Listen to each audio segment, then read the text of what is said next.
Salut à tous, je suis ravi de vous retrouver sur canalturf.com. Réunion de gala en ce dimanche 4 décembre sur l'hippodrome de Paris-Vincennes, puisque nous aurons en point d'orgue la clôture du Grand National du Trot. Cette épreuve servira d'ailleurs de support au quintet ainsi qu'à ses dérivés, et c'est une bonne chose. Seul bémol, il ne se compte 13 au départ de cette compétition de bonne facture. Voici tout de suite mon pronostic. J'ai placé en tête le 4, Robert Keeper. Le pensionnaire de Jean-Michel Bazir reste sur 4 victoires consécutives, aussi plaisantes les unes que les autres. Un cheval qui a l'avantage d'être maniable, bon débouleur, ce qui peut lui permettre d'occuper rapidement un rang enviable dans une course qui s'annonce a priori tactique.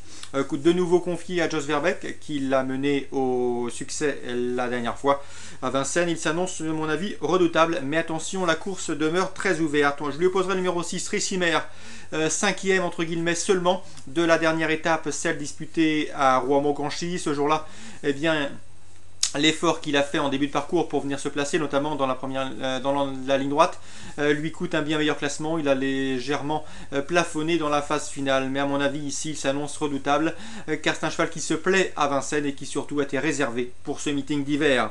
Le numéro 11, c'est Kumba de Guèze. Cette fois-ci, elle n'aura pas à rendre 25 ou 50 mètres à des chevaux auxquels elle a dû rendre la distance au cours de ses derniers parcours. Elle a terminé deuxième de cette édition l'an dernier.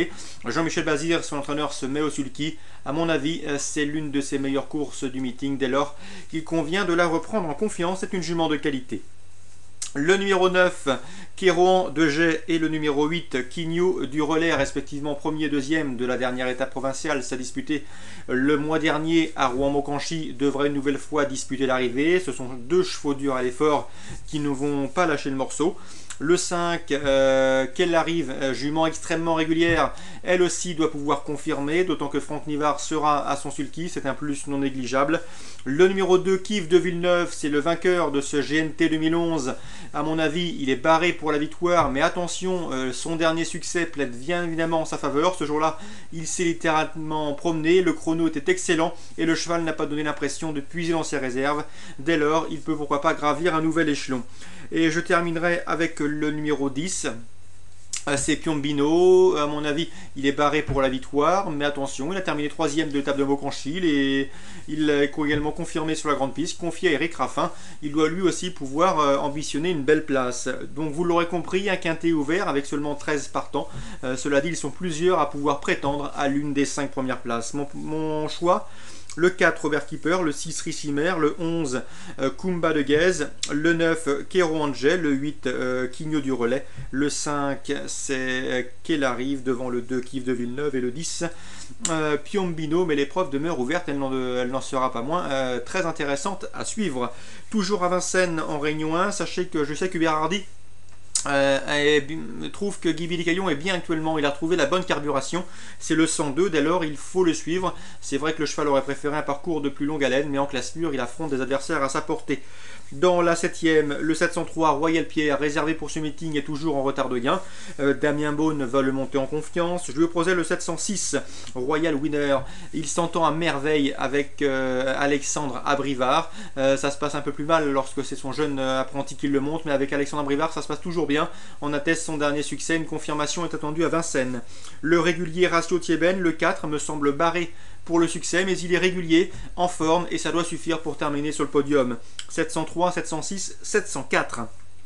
Dans la 9ème, j'aime beaucoup un cheval qui se nomme Théomato Chef. Le 914, Théomalto Chef, un cheval de qualité qui a été lui aussi réservé pour ce meeting d'hiver. Il reste sur une excellente place de deuxième, et ça en marchant 14 et fractions. Il est au mieux actuellement, l'engagement est idéal. À mon avis, il devrait terminer premier ou deuxième. Pourquoi deuxième? Puisque dans cette épreuve, je me méfie beaucoup pour lui du 907 Ténor Lebel, présenté par l'incontournable Franck Leblanc, qui ne cesse de truster le succès. Ce cheval a la particularité d'être la propriété de Michel Denisot, qui a également des chevaux en obstacle. Franck Leblanc aura à cœur de lui faire plaisir d'emblée à Vincennes pour son premier partant à Vincennes, donc attention à lui. 914, 907. Concernant Laval en Réunion 3, dans la 4ème, j'ai pu m'entretenir avec Johan Lemay. Il présente le 403 Trèfle Royal. Le cheval vient de très bien gagner à Châteaubriand il en escompte une confirmation, tout du moins pour une place. Le 412 Titan Magique, attention à lui, il revient progressivement au mieux, il vaut beaucoup mieux que ne l'indiquent ses derniers classements.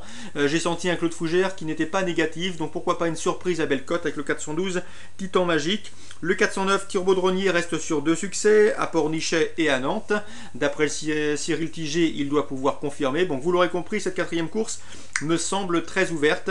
Concernant les coups de fil que j'ai pu passer, Yoann Lemay le 403, Claude Fougère le 412 Titan Magique, ces interviews seront disponibles sur Canal Turf Radio. Cyril Tiget pas négatif non plus avec le 409, mais à mon avis cette course est très ouverte, il faut surtout penser à élargir vos jeux. Dans la 5e, sachez que j'ai pu m'entretenir avec Jean-Philippe Borodachko dans le courant de la semaine. Son écurie a eu un petit virus courant novembre, tout est rentré dans l'ordre, les chevaux reviennent progressivement au mieux et ils sont pour la plupart en retard de gain, tous ceux qui vont courir maintenant.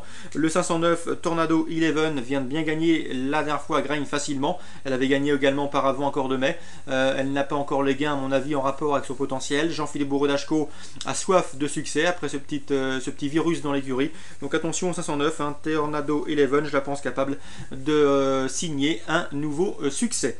Voilà pour ce dimanche 4 décembre, bon week-end à tous et à très bientôt sur Direct Course.